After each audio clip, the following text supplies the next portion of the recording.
আসসালামু আলাইকুম। কেমন আছেন সবাই? আমরা আল্লাহর রহমতে আপনাদের দোয়ায় ভালোই আছি। আজকে আপনাদের সামনে একটা রেসিপি নিয়ে আসব, সেটা হলো বিফ আদানা কাবাবের রেসিপি। ভিডিওটা দেখতে হলে পুরো ভিডিও দেখবেন আর আমার সাথে থাকবেন। বিফ আদানা কাবাবটা একবার ট্রাই করে দেখবেন, এত মজা, এটা অনেক টেস্ট।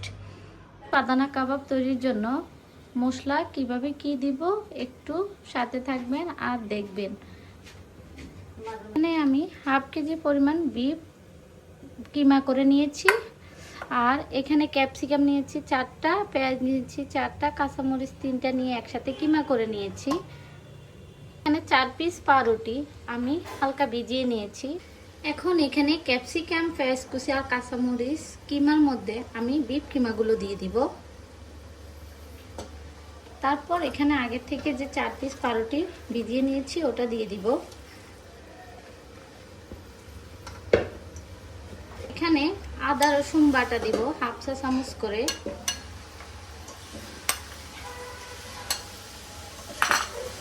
হাফ চা চামচ লবণ দিব, লবণের পরিমাণটা পরে দেখে নিব, যেহেতু সস ইউজ করবো এখানে লবণ থাকবে। 1 চা চামচ গোলমরিচের গুঁড়া দিব। 1 চা চামচ মিক্স মশলা দিব, যেটা আমার হাতে তৈরি করা মিক্স মশলা, ওটা আমি সব কিছুতে ইউজ করি, ওটা দিলে টেস্টটা অনেক ভালো আসে।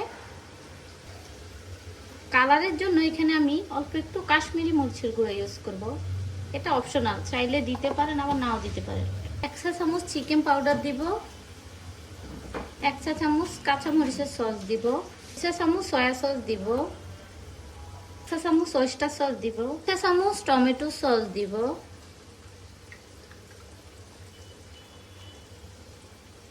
আর ভালো করে এগুলো একসাথে মেখে নিব। ব্যালেন্সের জন্য 1 চা চামচ চিনি দিব, চিনিটা অপশনাল, চাইলে দিতে পারেন নাও দিতে পারেন। 1 চা চামচ ঘি দিব, ঘিটাও অপশনাল, চাইলে দিতে পারেন আবার নাও দিতে পারেন। এটা বাড়ানোর জন্য চাইলে কেউ ডিমও দিতে পারেন। আমার আদানা কাবাবের কিমাটা ম্যারিনেট করা হয়ে গেছে, এটা আমি 3 ঘন্টার জন্য ম্যারিনেট করে রেখেছি। এটাতে আমি পরে আবার একটু লাল আর হলুদ ক্যাপসিকাম এনে অ্যাড করছি, ওটা আগে ছিল না, পরে এনে ওটা অ্যাড করছি, শুধু জাস্ট এতটুকুই। আপনারা চাইলে ওটা অপশনাল দিতে পারেন আবার নাও দিতে পারেন, ক্যাপসিকামটা দিলে টেস্টটা একটু ভালো আসে, এতটুকুই। এখন আমি এটা ম্যারিনেট করা শেষ, এখন বেজে যেভাবে ফ্রোজেন করব ওটা দেখাবো। প্রথমে একটা ফ্রাই প্যান দিয়ে অল্প তেলে এটা ভাজতে হবে, খুব অল্প তেলে ভেজে নিতে হবে। চাইলে কেউ ঘি বা বাটার দিয়েও ভাজতে পারেন। এই যে আমি এই সাইজ করে এগুলো দিয়ে দিব, এখন তেলে দিয়ে দিব। দেখেন চুলার আঁচটা হাই টু মিডিয়ামে রাখবো, মিডিয়ামে আছে, এগুলো হালকা করে ভেজে নিব। আর যদি কেউ খেতে চায় তাহলে হালকা তেলে ভালো করে ভেজে নেবেন। আমি এটা ফ্রোজেন করব, সেজন্য আমি হালকা করে ভেজে নিব, এপিট ওপিট করে ভেজে নামিয়ে ফেলবো। এভাবে ফ্রোজেন করে আপনি 3 থেকে 6 মাস রেখে এগুলো খেতে পারবেন অনায়াসে।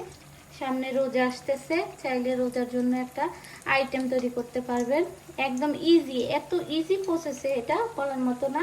আপনারা একটা বার ট্রাই করবেন, আর এটা এত মজাদার বলার মতো না, অনেক মজা।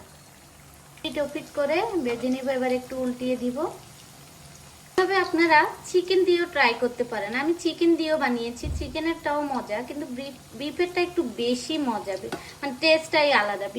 বিফ বলে কথা, বিফেরটা একটু টেস্টটা ভালো আসে। যাদের অ্যালার্জির সমস্যা আছে, বিফ খেতে অসুবিধা হয়, তারা চিকেন দিয়ে বানিয়ে খেতে পারেন। এটা একদম ইজি প্রসেসে বানাতে, এত সহজ, মানে কোনো ঝামেলা ছাড়াই এটা ঘরে থাকা উপকরণ দিয়ে বানাতে পারেন। এই যে আমার হালকা ভাজা হয়ে গেছে এপিট ওপিট করে, এখন আমি নামিয়ে ফেলবো। তারপর যখন আমি এটা ভাজবো তখন আমি ঠিক 10 মিনিট আগে নামিয়ে রাখবো ফ্রিজ থেকে। নামিয়ে আমি এটা ভেজে নিব, একটু ডুবো তেলে ভাজবো, ভেজে পরিবেশন করব।